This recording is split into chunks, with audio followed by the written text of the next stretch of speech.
think the car's that way? No, wait. The car's that way. Oh, hang on. It's here. It's that way. I know for sure it's that way. I'm kidding. Morning, guys. It is a gorgeous day here in Kelowna today, where I currently live. Previous videos, I've mentioned how I ended up in the incredible areas that I visit completely randomly, without any agenda on departure from where I live. This is one of those days. I'm sitting in my parking spot behind my building there, about to get going. I have no idea where this day is going to bring me. It's beautiful, so I'm going to go take advantage of that. And it's relatively early by my standards, so we've got a little time to put some distance between here and there. I have mentioned previously as well how I sometimes do what I call art drops, where I'll take paintings that I've done and I'll leave them in very picturesque places with a note on them saying free art, please take. And all of them have gone somewhere. And even a few of these art drop painting donation things that I've done, the people who found the painting tracked me down online and contacted me because I leave my name on the back of them, and the title, the name of the painting on the back of these works of art. So we're going to do, I'm assuming anyway, a few of these art drop scenarios where I leave paintings with a note on them. And that's the only agenda essentially that I have today.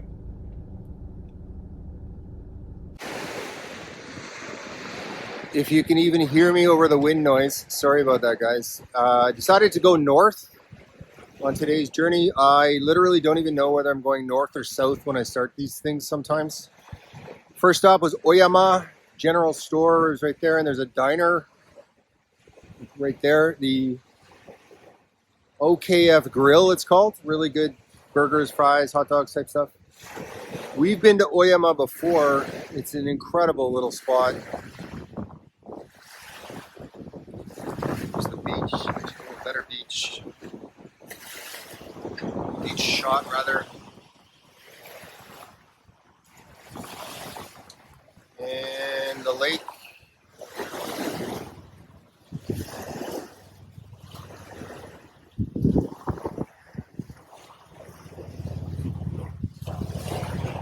Vineyards right there. Could be orchards, I don't know. Grapes and citrusy type stuff. And then the mountains. We're carrying on that way, north, to parts unknown. I ended up carrying on past Hidden Lake, which we've been to a few times, to a spot called Baird Lake. It's just up a side road from the road that goes around Hidden Lake.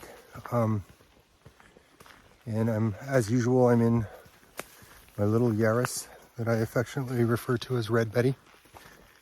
And it's not too much for the car, but it's a strain on that little thing to get to this spot.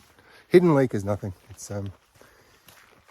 It's cautious in a few little areas, but the drive is not really a challenge at all. Getting to this one, Baird Lake, I believe it's called. I'll confirm that. A little more involved.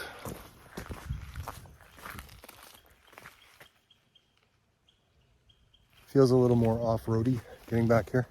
And the issue so far, it's an incredible spot. Kind of get a bit of a feel of it for it there. The issue is that I'm not seeing much direct lake access yet. Red Betty in the background. Going to carry on up this road a little bit. I'm not going too far here. I think I'll just go back down to Hidden Lake because there are so many spots that you can directly access the lake very easily there and have yourself a wonderful backcountry British Columbia, Canada experience. So let's see.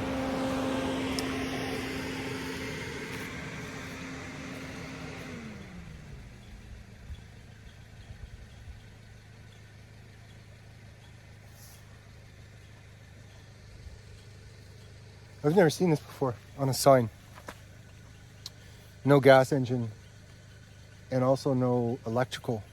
They don't want any disturbance on the lake surface whatsoever. That's from Transport Canada. And that's a good thing. So carry on a little bit. The road goes a little further. Keep going a little bit there and then probably head her back to Hidden Lake if I can't get access to a nice spot to hang out on the water for a while, which it looks like you can't. I'll poke in there quickly and then carry on.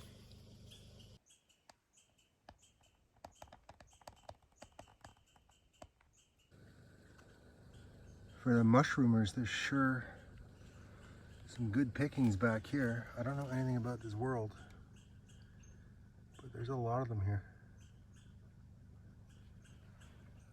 If you carry on past the initial spot you come to when you get to Baird Lake up here, it does open up into some more agreeable sort of circumstances. Part of what I seek when I come back to these remote spots is isolation. I'm on a really steep spot here. I'm trying to get away from everything, basically, and have a solitude, generally, anyway, have a solitude experience and enjoy some nature. Maybe do a little fishing. Or maybe not. And there are people at this spot, so I'm not going to be staying here too long because they, I'm sure, want the same thing. But here is a little more of Baird Lake.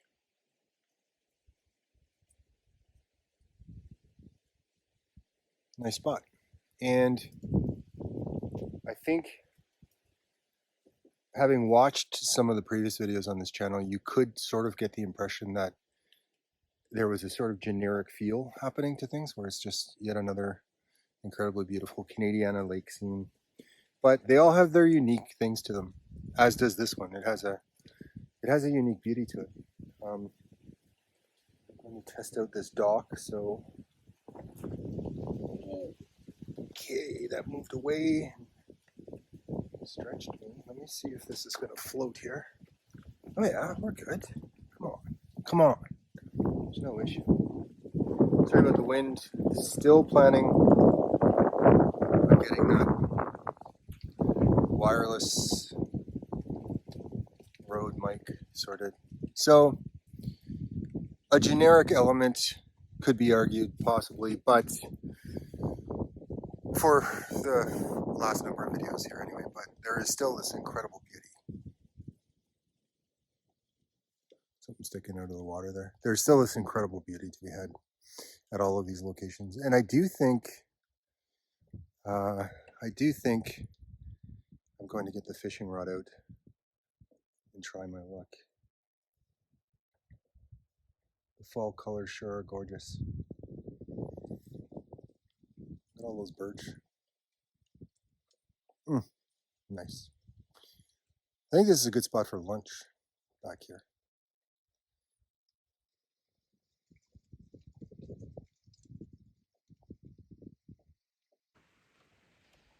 I know the birch thing's a little weird, but look at that.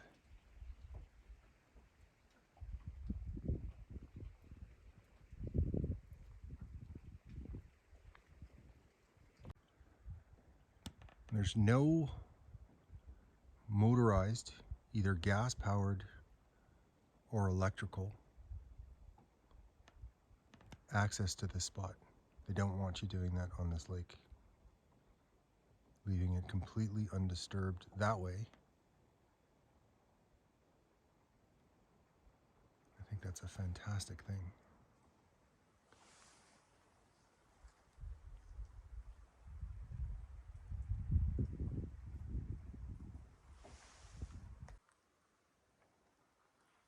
At this far end rec site spot that gives access to the lake,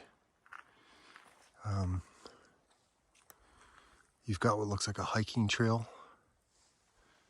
This one carries on around the lake. This one goes up this way. I think I'm going to check this one out and see what's up top here.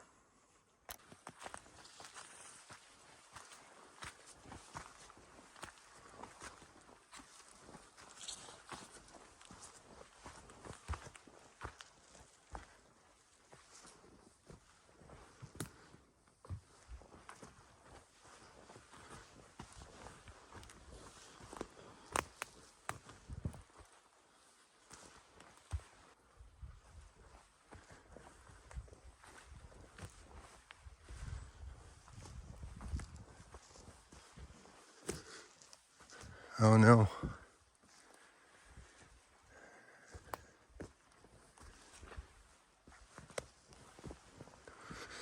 Some very depressing human activity, I think, is what's up here.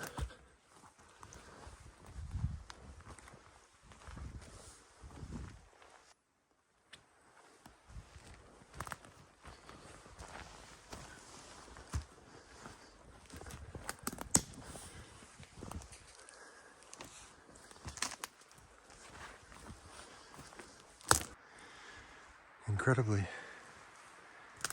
depressing.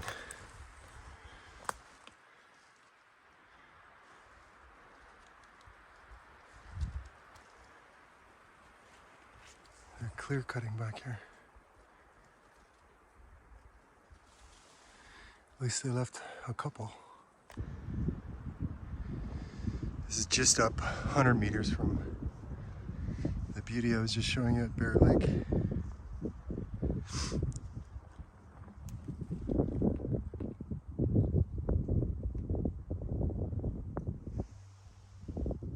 Don't need to carry on that way. There's no beauty to what we have done. There is an aspect of forestry, though, that you become aware of when you... I'll show you what I'm traversing here so you know why it's so jostly. You become aware of when you spend a lot of time back in these remote areas. It does renew. You see it. You see the spots where clear cut, and then clear cut 5 years ago, 10, 15, 20, and 20 years ago where they've replanted looks very, very similar to areas that have not been touched. So certainly not a good thing doing that to all this beauty, but it is a renewable resource. So there's that. Enough with the heavy content. That's not what I'm here for.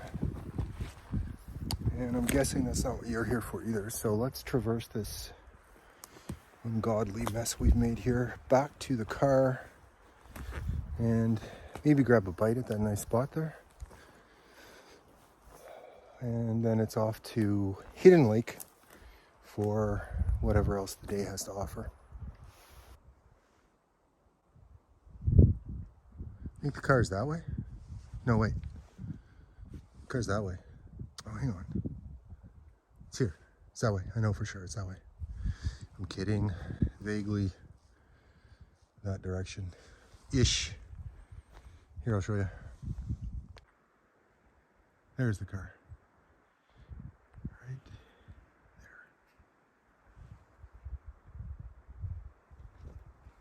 there.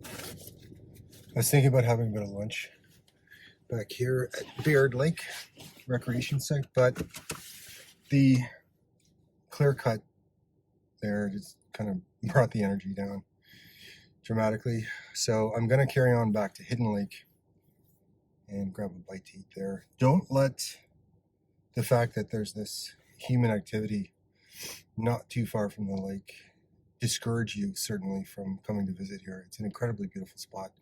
And if you carry on past the initial entrance area, there's some really, really nice places to have a getaway if you want. And there's absolutely no noise back here whatsoever.